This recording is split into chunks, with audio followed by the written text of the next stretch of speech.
Vesiojakeses vaikselt puliseb ta endal laulu laulab uniselt, ta vahtu tekitab on külm, ta päikest peegeldab on külm.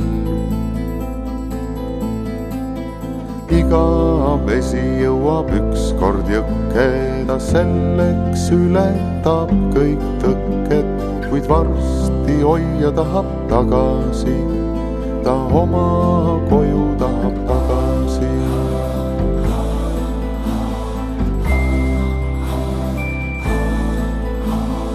Vesiojakeses vaikselt puliseb ta endal laulu laulab uniselt, ta vahtu tekitab on külm, ta päikest peegeldab. Minu elu tegelikult läks huvitavaks alles siis, kui ma tegin oma eluplaani.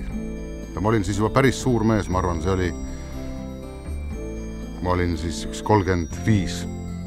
Ja siis kui ma olin noor, siis ma ei saanud nagu aru, mis asja ma teen ja kes ma olen ja jooksin ringi, vaatasin, mis teised tegid, püüdsin samamoodi teha ja kedagi ei huvitanud nagu see. Ja siis korraga see kuskil 35, siis mul tekkis mõte, et oot, elu läheb. Et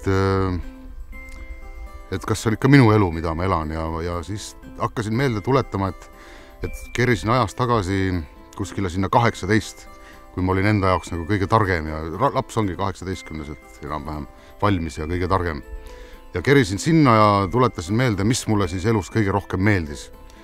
Ja tulid meelde need jõe ääres istumised ja oja ääres ja mere ääres ja metsas jalutamised ja mõtlesin, et ikkagi, et kas see iga õhtul seal teatrilaval nägude tegemine, et kas see ongi ikka minu elu, et äkki see minu ideaal jäi kuskile mujale.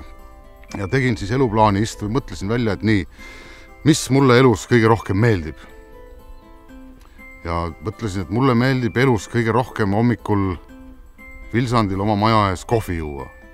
Ja siis ma mõtlesin, et aga mida selleks ma peaksin tegema, et võimalikult kaua saada Vilsandil hommikul kohvi juua oma maja ees.